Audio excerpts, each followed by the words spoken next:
Believe it or not, almost a third of Cambodia's population was exterminated by the Khmer Rouge regime, a shocking fact that still haunts the nation. In a land decorated with white sandy beaches and the ancient temples of Angkor Wat, the scars of this brutal genocide are deeply etched into the heart of the country. The Khmer Rouge, under the leadership of Pol Pot, held power from 1975 to 79. In these 4 short years, they orchestrated one of the most brutal genocides in history, leaving the country crippled and in a state of despair. Fast forward to the present, and you'll find a nation still trying to rebuild, to recover from a tragedy that wiped out nearly a third of its people. Yet, there are more shadows lurking in the corners of this country, one that is less spoken about. Today, the serene beaches and ancient temples of Cambodia hide a disturbing reality, a booming hub for scams and fraud. A picturesque paradise on the surface, but delve a little deeper and you'll find a thriving industry of deception.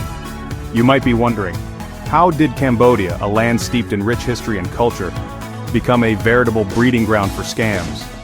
The answer is as complex as it is shocking. Behind the facade of shimmering seas and golden temples, there exists an intricate web of deceit spun by scammers who prey on the unsuspecting. From elaborate Ponzi schemes to sophisticated cybercrimes, the breadth and variety of scams originating from Cambodia are staggering. Let's paint a picture. Imagine a bustling call center filled to the brim with individuals hunched over their computers. But instead of providing customer service or tech support, they're weaving tales of false investments and unreal returns. Armed with a convincing script and a voice full of confidence, they're able to swindle people out of their hard-earned money, all from the comfort of their swanky offices. And it's not just the locals who are falling victim to these scams. With the advent of the internet, these fraudsters have extended their reach globally. One such story is of a man from Australia who lost his entire life savings to a fraudulent investment scheme operating out of Cambodia. Interviews with former scammers reveal a chilling reality. They speak of a well-oiled machine, an organized crime syndicate that operates with near impunity. A dark underworld that thrives in the shadows of Cambodia's glittering tourist spots and ancient ruins. According to a report, Cambodia ranks high among Asian countries in terms of cybercrime. With minimal regulation and lax law enforcement, it's a scammer's paradise. This is the dark underbelly of Cambodia, a side not shown in travel brochures or Instagram feeds. A side that feeds on deception and thrives on the gullibility of others. A disturbing reality indeed, but how did it come to this? The transformation of Cambodia into a scam capital didn't happen overnight. Indeed, it was a gradual process, a series of events that led up to this unfortunate title. Let's take a walk down memory lane and see how this transformation took place. Following the horrific genocide that wiped out almost a third of Cambodia's population, the nation was left in ruins. The country was grappling with the aftermath of a tragedy of unimaginable scale. Poverty was widespread, and the economy was in shambles. This, in many ways, set the stage for what was to come. In the ensuing years, as Cambodia tried to rebuild, it faced many challenges. Weak law enforcement was one such hurdle. With a system that was struggling to enforce the law and maintain order, it became easy for scammers to operate without fear of repercussions. Corruption, too, played a significant role. Rampant and pervasive, it seeped into every layer of society and government. This allowed for a thriving black market, including the one for scams. The lack of stringent regulations and the ease with which rules could be bent or broken made Cambodia an attractive destination for fraudsters. But perhaps the most significant factor was poverty. With a large portion of the population living below the poverty line, people were desperate. And in their desperation, some turned to scams as a means of survival. They saw an opportunity in the burgeoning internet and telecommunications age and seized it. We've heard stories from locals like Chan, a former scammer who shared his experience. He spoke of the allure of easy money and the desperation that drove him to it. He talked about the training he received, the scripts he had to learn, and the countless people he deceived. The question remains, why is it that these scams continue to thrive? Is it because of the continued lack of law enforcement, the persistent corruption, the ongoing poverty, or is it a combination of all these factors?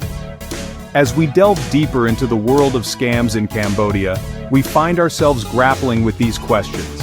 In the face of such shocking realities, one can't help but wonder why these scams continue to flourish. The thriving scams in Cambodia, can be attributed to several factors. For starters, there's the lack of awareness.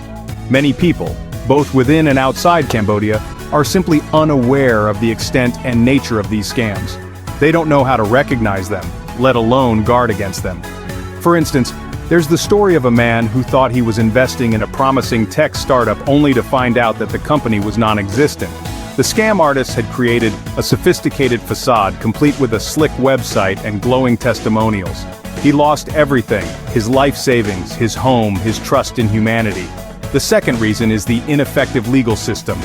Cambodia's laws and regulations are often not sufficient to deal with these complex scams. Even when they are, enforcement is often lax. The police and judicial system are under-resourced, and corruption is a significant problem. As a result, many scam artists operate with impunity, knowing that they are unlikely to face any serious consequences. Then there's the role of the internet. The digital age has made it easier than ever for scammers to reach a global audience. They can hide behind the anonymity of the web, making it difficult for victims and authorities to track them down. At the same time, the internet provides a wealth of information that can be used to craft convincing scams.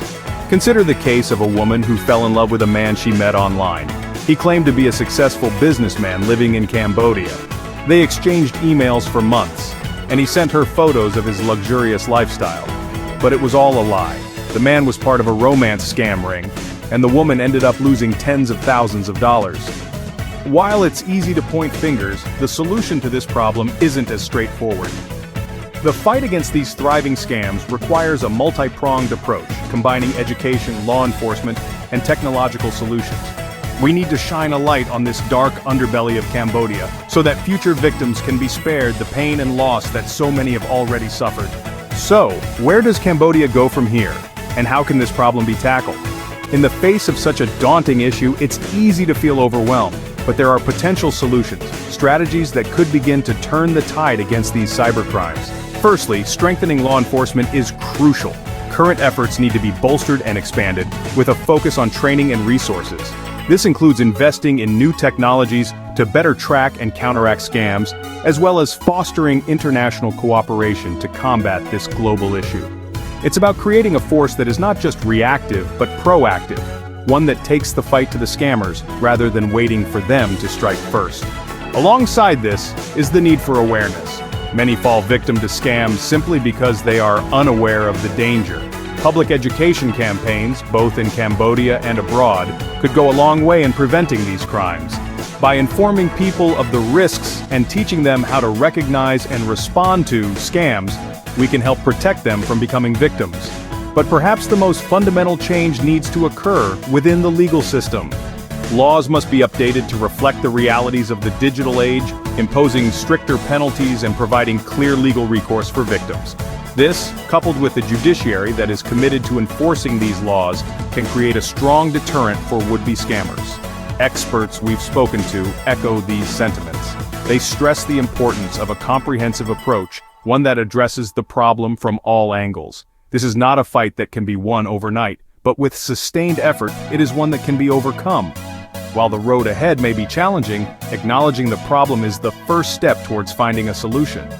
As we grapple with the issues today, let's remember that it's not just about combating scams, but also about building a safer and more secure future for Cambodia. This is a fight that affects us all, and together, we can make a difference.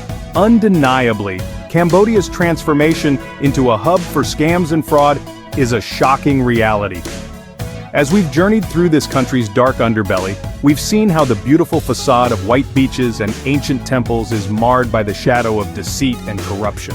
Skyscrapers, not just structures of steel and glass, but fortresses of fraud, where countless individuals are lured into a web of scams. We've traced the transformation of Cambodia from a nation scarred by genocide to a cybercrime hotspot, a metamorphosis as intriguing as it is alarming. And yet, amidst this thriving culture of scams, we've also glimpsed a glimmer of hope, a potential for change. But remember, behind the scams and the fraud, Cambodia still has a rich history and culture that's worth exploring. The key is to stay vigilant and informed. This is a country of contrasts where the past and present collide, a place that, despite its challenges, refuses to be defined solely by its darkest chapters.